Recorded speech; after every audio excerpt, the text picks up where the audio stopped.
Hi, welcome to Empower Today. This path is so familiar to me as a schoolboy coming to Longmead infant and junior schools. I would walk it every day from the age of 5 to 11. The flats behind us, we would wave to an old lady who was washing up after her breakfast. Never knew her name, but we waved to her every day.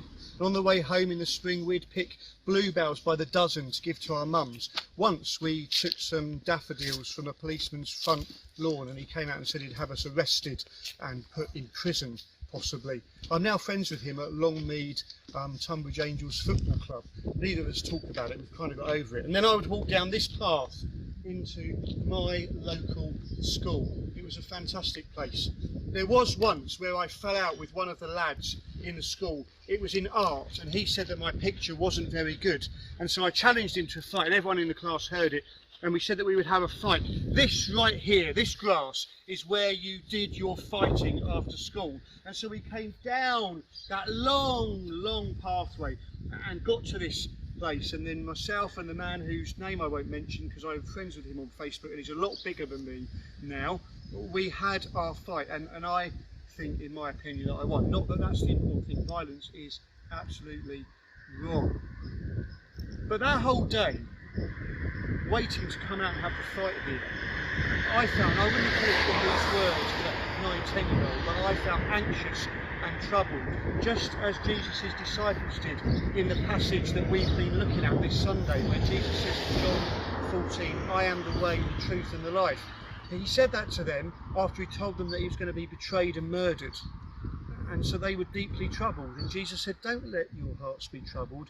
You believe in God, believe also in me, that Jesus was going to prepare an eternity for them.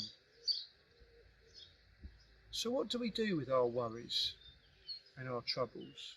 Well, we trust God, but they're still there, aren't they? They're kind of like rubbish that gets put into a bin, and the bin is our lives. And if we don't deal with that rubbish, then it just keeps building up until it spills over. This bin, oh boy, it absolutely stinks. Seriously, I'm not acting there. I'm not that good an actor. It smells foul. And those worries can build up in our lives so that we feel so awful. In Matthew chapter 6, Jesus talks about not worrying in verses 25 to 34, and he tells us to not worry about what we will wear, to not worry about what we will eat. Well, that's all fine for you to say, Jesus, but those everyday things, we need them. And for some of us right now in this COVID-19 pandemic, what we will wear, what we eat is a massive thing. Our sustained food bank is overflowing with people coming with need. Jesus says, don't worry about those things. And then he says this, if that is how God clothes the grass of the field, which is here today and tomorrow is thrown into the fire, will he not much more clothe you, O you of little faith? Some of us, when we hear that phrase, oh, you of little faith, hear it in a negative way, that Jesus is saying to us, oh, you of little faith, why don't you sort yourself out? Get your act together. Sort out the rubbish in your bin yourself. Could it be that Jesus is saying this to people with a smile on his face and a glint in his eye? Oh, you of little faith. You've got a little bit of faith. How about making it bigger, but by trusting in me? And Jesus carries on and says, so do not worry, saying, what shall we eat, or what shall we drink, or what shall we wear? For the pagans, that's people who don't follow Jesus, run after all these things, and you, your heavenly Father, knows that you need them. But seek first his kingdom and his righteousness, and all these things will be given to you as well. Therefore do not worry about tomorrow, for tomorrow will worry about itself. Each day has enough trouble of its own.